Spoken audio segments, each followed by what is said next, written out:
ობიექტივის დღის სტუდია ბრუნდება პირდაპირ ეთერში. საქართველოს პარლამენტმა ერთხმად 80 ხმით მხარი დაუჭირა საქართველოს პარლამენტის დადგენილების პროექტ საქართველოს ეროვნული ბანკის 2018 წლის საქმიანობის ანგარიშის თაობაზე, რომელიც დღეს გუშინ საკანონმდებლო ორგანოში ეროვნული ბანკის პრეზიდენტმა კობა გვენეტაძემ წარადგინა. ანგარიში ფულად საკრედიტო, სავალუტო და საზედამხედველო პოლიტიკის მიმოხილვას და აუდიტირებულ ფინანსურ ანგარიშგებას მოიცავს. ინფლაციაზე მოქმედი ფაქტორები, მიმდინარე ანგარიშის დეფიციტის გაუმჯობესება, რეზერვების შევსების პოლიტიკა, ლარიზაციის ღონისძიებები, პასუხისმგებლიანი დაკრედიტების ჩარჩო, არასაბანკო სექტორის ზედამხედველობა, ფინანსური განათლება.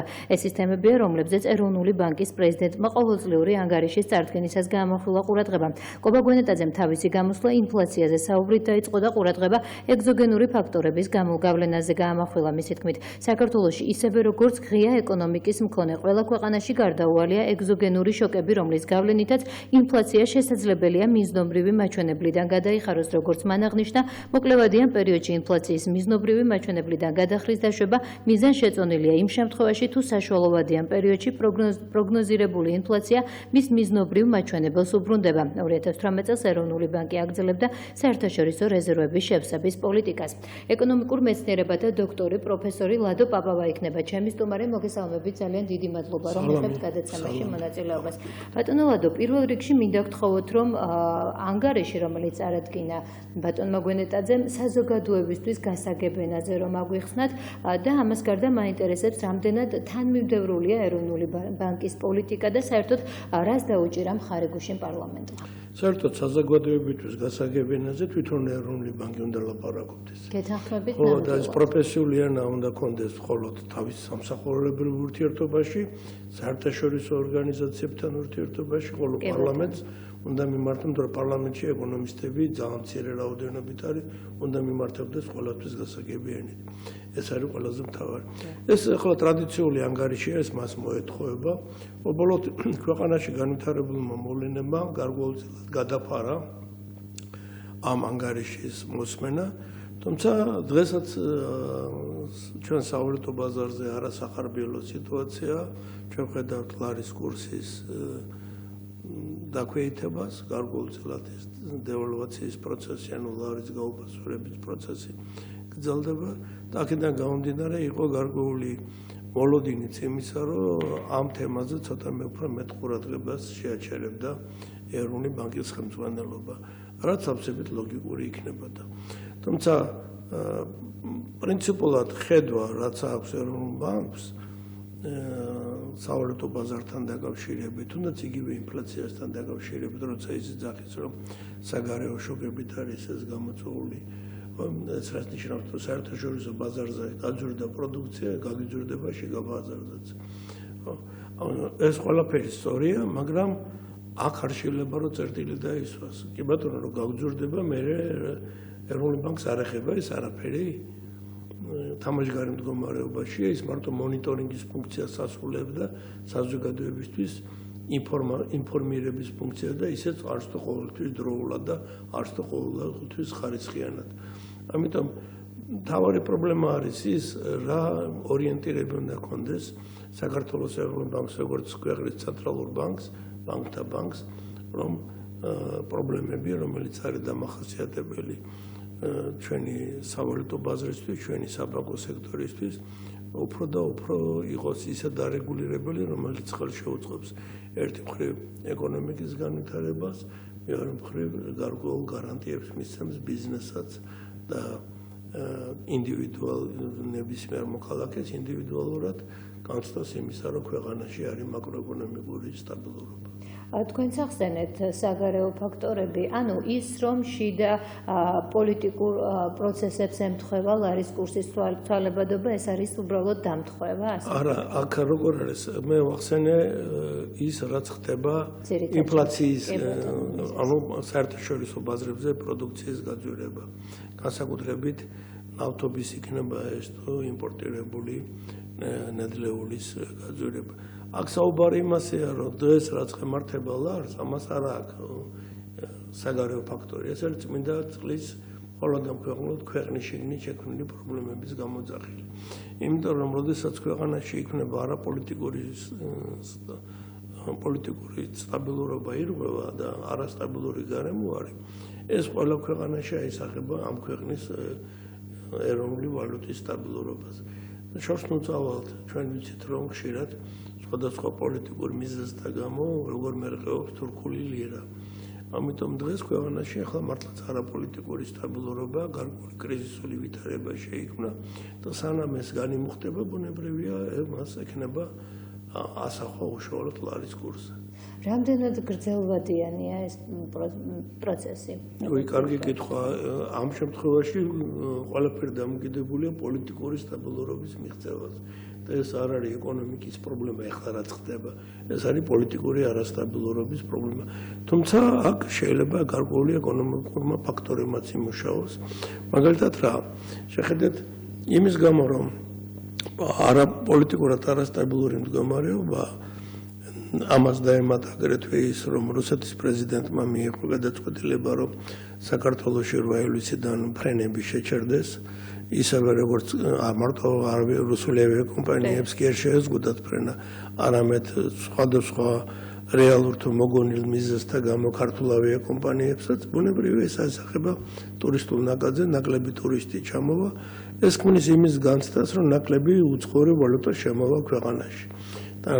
ამიტომ ძალიან ბევრი ადამიანი იქნება ეს რიგითი მოქალაქე თუ ბიზნესმენი ცდილობს თავის ხელთარსებული ლარები, რაც შეიძლება სწრაფად გადაახურდაოს დოლარში. იმიტომ რომ მოსალოდნელია დოლარის მასის შემცირება, შემოდინების შემცირება. მაგრამ ისინი რო ცდილობენ გადაახურდაონ, ამით ხელოვნურად ძდიან მოთხოვნას ლარზე. და ამით ბოდიშით ხელოვნურად ძდიან მოთხოვნას დოლარზე, დიახ, თავიდან იცორებენ ლარს, რაც ბუნებრივია უკვე აუფასორებს ლარს. ანუ სანამ ტურისტების რაოდენობის შემცირება დაიწყება, შემოდინების, მანამდე უკვე პრობლემების ჩვენ თვითონ ვქონით იმ მოლოდინიდან გამომდინარე, რომ უცხოური ვალუტის შემოდინება შემცირდება. არც ის არის გამორიცხული, რომ ასეთ ვითარებაში გარკვეულმა ფინანსურმა მოთამაშეებმა, განსაკუთრებით მეტნაკლებად ცხვილად მოთამაშეებმა, ეს სიტუაცია წინასწარ ისარგებლონ და თუნდაც იმიტომ, რომ მე ყველაფერი მაინც რუსეთს, პუტინს დაბრალდება პოლიტიკურ არასთან. ძირითადად ბანკებმა ალბათ კი. რა თქმა უნდა, აქ საუბარი არის მსხვილ სავალუტო ბაზარზე მოთამაშეები, ეს არის ბანკები, განსაკუთრებით მსხვილი ბანკები და ამ შემთხვევაში ძალიან დიდი მნიშვნელობა აქვს თუ როგორ განახორციელებს თავის საბანკო საზედამხედველო ფუნქციას ქვეყნის ცენტრალური ბანკი, საქართველოს ეროვნული ბანკი. იმიტომ რომ ვის უნდა მოვთხოვოთ ჩვენ პასუხი, თუ იმ მსგავსი მოვლენები მოხდება თუ არა ეროვნულ ბანკს, რომლის ფუნქციაა სწორედ საბანკო ზედამხედველობის განხორციელება. კი ბატონო ლოდო, თქვენც ახსენეთ განწყობა, რომელიც ერთ-ერთ მიზეზად სახელდება ხოლმე ინფლაციის ხელშეწყობის. მე მაინტერესებს ამ დროს მოწოდება სულ არის, რომ არ უნდა იყოს ასეთი განწყობა, თუმცა როდის გვაქვს პანიკის საფუძველი მაშინ? აი, როგორ უნდა მოიქცეს მოდით თქვათ სხვანაირად. ეს ამის შეცვლა, რაც თქვენ თქვით, პრაქტიკულად დიდად ვერ შევცვლით. აქ შეიძლება ეროვნული ბანკი იყოს უფრო აქტიური, სიტყვაზე ვთქვათ, გამოვიდეს, განმარტებები გააკეთოს გარკვეულწილად, შეამსუბუქოს ის პროცესი, რომელიც დაკავშირებულია ლარის გაუფასურებასთან, რომ ის არ იყოს არაპროგნოზირებადი, რომ ის არ იყოს ნახტომისებური, ეს ყველაფერი შეიძლება. მაგრამ ეს პრინციპულად ვერაფერს ვერ უშველის. მანამ სანამ ჩვენი ეკონომიკა არ გამოსორდება, იმიტომ რომ ის რაც ჭირს ლარს, ეს არის გამოძახილი იმისა, რაც ჭირს ჩვენს ეკონომიკას. ჩამორჩება ეკონომიკაში. ჩვენი ეკონომიკა კი არის მოხმარებაზე ორიენტირებული და არა წარმოებაზე ორიენტირებული. აი ყველასთვის ადვილად გასაგები რომ იყოს ჩვენი ექსპორტი 2.7-ჯერ ნაკლებია ვიდრე იმპორტი. ჩვენ სამომხმარებლო კალათაში, ანუ რასაც მოვიხმართ საშუალოდ, 80% იმპორტული საქონელია. ჩვენ სასურსათო კალათაში 80% იმპორტული საქონელი. ანუ ჩვენ მოვიხმართ, თუმცა არ ვაწარმოებთ. ეს არის სწორედ ჩვენი ეკონომიკური განვითარებლობის პრობლემა. სანამ ეს საკითხები არ გადაწყდება, რა თქმა უნდა, როგორც უნდა აქტიურად იმოქმედოს ეროვნულმა ბანკმა, პრინციპულად სიტუაცია არ შეიცვლება. თუმცა ეროვნულმა ბანკმა ნებისმიერ შემთხვევაში აქტიურად უნდა იმოქმედოს. და იმისთვის, რომ სიტუაცია შეიცვალოს, მთავრობას სჭირდება კარდინალურად შეცვალოს თავის ეკონომიკური პოლიტიკა. ის გახადოს ექსპორტზე ორიენტირებული. წაღან თქვენს ახსენეთ რუსეთიდან დაკისრებული ახალი რუსეთის მხრიდან წამოსული კიდევ ახალი ეკონომიკური პრობლემები, ასევე ტურისტები. რამდენად სწორია, როცა ქვეყნის განვითარების ერთ-ერთ მთავარ საყრდენს წარმოადგენს ტურისტული ეკონომიკა? აი ეს არის შეცდომა, ამაზე მე ძალიან ხშირად ვლაპარაკობ, უკვე არაერთი წელია. ტურიზმის პრიორიტეტად ქცევა ეს ჯერ კიდევ სააკაშვილის მთავრობის დროს დაიწყო და სამწუხაროდ ქართულ ოცნებას ეს არ შეუძლია. საქმე იმაში გახლავთ, როცა მარტო ტურიზმი არის ფოკუსირებული ეკონომიკური პოლიტიკა, გამოდის ესეთი რა, მე ხო გითხარით სამხმარებლო კალათაში 80% იმპორტული საქონელია. ტურისტი რო ჩამოდის, ხო იგივე სამხმარებლო კალათა დახვდება. ესე იგი, მისთვისაც 80%, რასაც ის მოიხმარს, უნდა განხორციელდეს იმპორტი. ამიტომ მარტო ტურიზმის განვითარება საქართველოში ავითარებს სხვა ქვეყნის ეკონომიკას. იმ ქვეყნების ეკონომიკას, საიდანაც ხორციელდება იმპორტი, ძირითადად თურქეთს. ამიტომ ჩვენ გვჭირდება არა მარტო და არა იმდენად ტურიზმი, არამედ ეკონომიკის რეალური სექტორის წარმოების განსაკუთრებით მაღალტექნოლოგიური პროდუქციის წარმოებელი დარგების განვითარება. ახლა ეს მაგალითიც ხშირად მომყავს. მე არ მინდა ვინმე შეგონოთ ჩვენ მსმენელს, მაყურებელს, რომ მე ვარ ტურიზმის მტერი, არა ბატონებო. უფრო მეცაც გეტყვით, ჩამოთვლი ტურისტულ ქვეყნებს, შვეიცარია, საფრანგეთი, იტალია, დიდი ბრიტანეთი, თუნდაც ამერიკის შეერთებული შტატები. ყველა ტურისტული ქვეყანა, მაგრამ ჩვენი ქვეყნისგან განსხვავებით, იქ ეკონომიკის რეალური სექტორი არსებობს. ამიტომ იმ ქვეყნებში ტურიზმი ავითარებს მთელ ეკონომიკას. ჩვენ შემთხვევაში ტურიზმი ავითარებს იმ ქვეყნების ეკონომიკას, საიდანაც ხორციელდება იმპორტი. თუ ვწდები ესპანეთში შეექმნა ერთხელ ამ მიმართულებით. ესპანეთშიც ეკონომიკის რეალური სექტორი საკმაოდ განვითარებულია. თან ტურიზმს რა ხასიათებს იცით? ის ქვეყნები, საიდანაც ტურისტები მოდიან, თუ იმ ქვეყნებში განვითარდება კრიზისი, ტურისტების ნაკადი შეგიმცირდება, ეს დაარტყამს შენს ეკონომიკას. გარდა ამისა, თუ რომელიმე ქვეყანა შენს მიმართ ტრულად არის განწყობილი, მიიღებს რაღაც ისეთ გადაწყვეტილებას, რომ ტურისტული ნაკადი შეგიმცირდეს. აი რაც ახლა მაგალითად გააკეთა რუსეთის პრეზიდენტმა პუტინმა. ესეც ზუსტად იმეჯდება. ამიტომ ქვეყნის ეკონომიკა არ უნდა იყოს ტურიზმზე ჩამოკიდებული. ტურიზმის ქვეყნის ეკონომიკის ორიენტაცია ეს არის გადარჩენის ეკონომიკა, მაგრამ არა განვითარების ეკონომიკა. ტურიზმით ეკონომიკა ვერ განვითარდება. იმისთვის რომ ეკონომიკა განვითარდეს, ქვეყანაში ორიენტაცია უნდა იყოს აღებული ცოდნაზე დაფუძნებულ ეკონომიკაზე. ეს არის თანამედროვე ფუნდამენტური მოდელი, როდესაც უნდა განვითარდეს ისეთი დარგები, სადაც იქნება ძალიან მაღალი დონის დამატებული ღირებულება. ეს მხოლოდ და მხოლოდ მაღალ ტექნოლოგიურ დარგებშია. ეხლა მიესალმები სრულად იმას, რომ არის პროექტი, არ ვიცი, მე მგონია რომ არის პროექტი, თუ არა და სულ ცოტა სურვილი მაინც არის, რომ ქუთაისში აშენდეს ელექტრომობილების. ეს ძალიან კარგია, იმიტომ რომ აქ უნდა ეს მაღალ ტექნოლოგიური წარმოება, აქ უნდა დასაქმდეს მაღალი კვალიფიკაციის მქონე მუშები და ინჟინრები, ანუ ეს მოითხოვს უკვე შესაბამის რეფორმას, რეორგანიზებას ჩვენ საგანმანათლებლო სისტემის. ანუ ეს არის მთლიანად ქვეყნის ეკონომიკის კომპლექსურად დანახვა და რა თქმა უნდა ეს კარგია. მივესალმები იმასაც, რომ ჩვენი ქვეყნის პრემიერ-მინისტრმა ჯერ კიდევ შაშან სექტემბერში იყალტოში გააკეთა პრეზენტაცია, რომ ქვეყნის განვითარების პრიორიტეტული დარგები არის განათლება და მეცნიერება, შემდეგ იგივე გაიმეორა ცოტათი გაარმავა თავისი ნათქვამი და გაამრავალფეროვნა 2019 წლის თებერვალში, თუმცა მას მერე არაფერი რეალური არ გაკეთებულა. უფრო მეტიც, მე ყველანაირად ვცადე რაიმე დოკუმენტი მაინც მომეპოვებინა, თუ როგორ აპირებს მთავრობა ამის გაკეთებას და სამწუხაროდ ვერაფერი ვერ მოვიცია. თუ მთავრობა სადღაც უჯრაში მაინც აქ ჩაკეტილი ხომ კარგი, მაგრამ რაც უფრო მალე გვიჩვენებს, მით უკეთესია მისთვისაც და მთლიანად ქვეყნისთვისაც. კი ბატონო, ბატონო ლადო, მე მაინტერესებს არაპოლიტიკურ ჭრილში ცხადე, როდესაც ხელისუფლების წარმომადგენლებისგან ვისმენთ ეკონომიკურ წინსვლაზე გარკვეულ ციფრებს. ეს რას ნიშნავს? თქვენ როგორ ფიქრობთ, რომ ისინი უბრალოდ არ გვაწვდიან ბოლომდე ღიად ინფორმაციას, თუ თავადვე არ არიან გარკვეული რეალურ ვითარებაში ქვეყნის ეკონომიკაში? იცით, კარგი კითხვა არის, იმიტომ რომ ერთიც არის და მეორეც, რაც თქვენ პასუხით.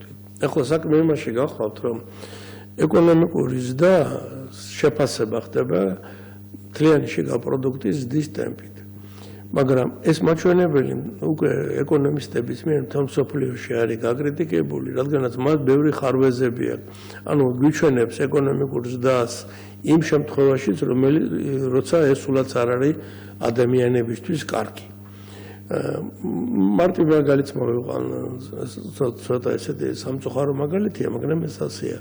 თუ ადამიანი დაშავდება, მასზე ხო უნდა გაწეული იქნა სამედიცინო მკურნალობა ხარჯები, ხო? ეს ეკონომიკა ზრდის. და ეს ახლა ადამიანისთვის კარგია?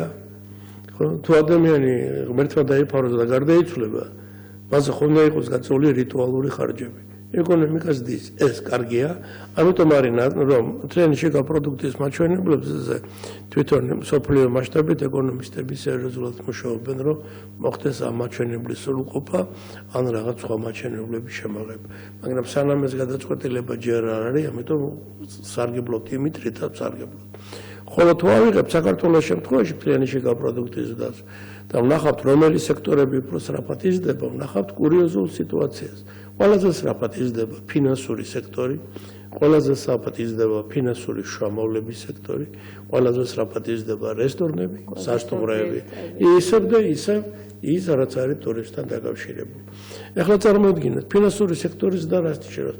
რაც მეტი სესხი გაიცემა, რაც მეტად აღმოჩნდება ხალხი კაბალაში, მით ეკონომიკური ზრდას აქვს ადგილი. და ეს ხო ნიშნავს, რომ ადამიანების ცხოვრება გაუმჯობესდა. ამიტომ მთავრობა როცა გვეუბნება, რომ ქვეყანაში არის დაუშვათ 4,7%-იანი ზრდა, ის კი არ იტყულება. მაგრამ აქ არ უნდა დასვას წერტილი. უნდა თქვას, რომ ამ ზრდაში არის უარყოფითი ტენდენციები, რომ იბერება ფინანსური სექტორი და არ ვითარდება დაუშვათ იმდენად, როგორც ჩვენ გვჭირდება სოფლის მეურნეობა, არ ვითარდება მრეწველობა, მაღალტექნოლოგიური წარმოება კი თითქმის არ აქვს. აი ამაზე უნდა იყოს ლაპარაკი. გახსოვთ ეს კურიოზი ალბათ, კურიოზი გახსოვთ ალბათ კობულიას რო შემთხვევა, რომ თქვა, რომ როცა მინისტრი იყო, რომ ჩვენ გვჭირდება არა ახალი ქარხნის აშენება, არამედ ინკლუზიური ზრდა. ინკლუზიურობა ჩართულობას ნიშნავს. ანუ ჩვენ ყავდა ეკონომიკის მინისტრი, რომელმაც არ იცოდა, რომ ახალი ქარხნის მშენებლობა სწორედ ჩართულობას ნიშნავს. ანუ ინკლუზიურ ზრდას ნიშნავს. მაგრამ ესეც რისი ბრალია?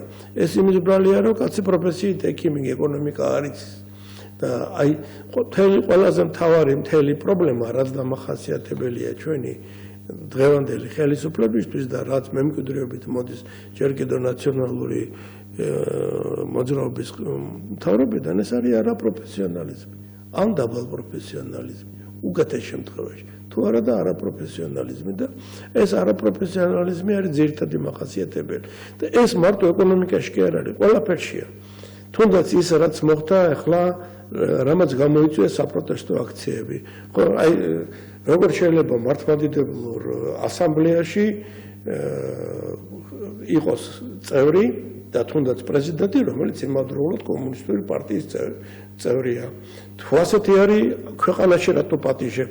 თვითონ რატო არ გიშტება პროტესტი, რომ ეს კაცი თუ კომუნისტია, რა უნდა მართლმადიდებლურ ასამბლეაში? თუნდაც საქართველოში იწვევ. მოიწვია მაშინ, როდესაც იქნება არა რუსეთის დუმის წევრი, თავმჯდომარე, არამედ რომ დავუშვათ უკრაინის, ბულგარეთის, რუმინეთის თუ სხვა მართლმადიდებლური ქვეყნის წარმომადგენელი. ხო შეიძლება და თუნდაც მაინც მოიწვია რაღა პარლამენტის შენობა. ეს სულ არაპროფესიონალიზმი. ეს არაპროფესიონალიზმი გვაქვს ჩვენ მასობრივად, იმიტომ რომ ეს არ არის მხოლოდ ეკონომიკის პრობლემა. ახლა ბუნებრივია, ჩემთან როგორც ეკონომისტთან თქვენ ძირითადად ეკონომიკურ თემებზე საუბრობთ. მაგრამ ყველგან არაპროფესიონალიზმია.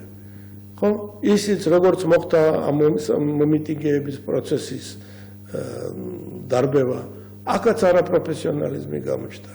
იმიტომ გაჩნდა ეს კითხვები რამდენად ადეკვატური იყო ის ქმედებები, რაც განახორციელა შინაგან საქმეთა სამინისტრო. აი, სულ გვაქვს ჩვენ ჯაჭვი არა პროფესიონალიზმის. და იცით მე კიდევ რა არის?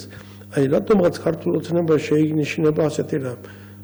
აი, როგორც კი გამოიკვეთება მეტნაკლებად ძლიერი პოლიტიკური ფიგურა და პროფესიულადაც გამართული, იმ წელს უნდა მოიცილონ თავიდან. უნდა მოიცილონ თავიდან. მაგალითად, კახა კახიშვილი, ბატონი კახა კახი, ერთ-ერთი ყველაზე პოპულარული მინისტრი გახდათ. სამინისტროც კი გააუქმეს, რომ ის არ ყოფილიყო მინისტრი. სულ ცხელი ამბავი. ბატონი სერგიენკო მიუხედავად ბევრი შეცდომისა, ის იყო საკმაოდ ავტორიტეტული პიროვნება და ბოლო გამოკითხვებით საკმაოდ პოპულარული. იმ წელს მოხსნეს, მოიყვანეს ადამიანი, რომელიც აბსოლუტურად არაფერს არ წარმოადგენს, რომ მოლოდინიც კი არ ქონდეს ჩვენ საზოგადოებას, რომ ის თუნდაც რაღაცას შეძლებს და რაღაცას გააკეთებს. აი ასეთი დაკნინება სახელმწიფო ინსტიტუციების, არაპროფესიონალების მობილიზება და ჩაბარება სხვადასხვა სფეროში, ეს საკმაოდ ესეთი სერიოზული პრობლემაა. თუმცა გვაქვს კარგი შემთხვევებიც, მაგრამ რაც ახლა კახიშვილზე გითხარი და სერგიენკოზე, კარგი შემთხვევა იყო და წერტილი დაესვა. ერთ სამინისტრო გააუქმეს, მეორე ადგილზე კი აბსოლუტურად გაუგებრობა დაინიშნა. კი ბატონო, სამწუხაროა რომ დრო აღარ მაქვს თქვენთან სასაუბრო, ძალიან დიდი მადლობა გადაცემის. მადლობა თქვენ მოწვევისთვის. ეკონომიკურ მეცნიერებათა დოქტორი პროფესორი ლადო პაპავა იყო ჩემი სტუმარი დღის სტუდიამდე დასრულებულია. მადლობა ყურადღებისთვის.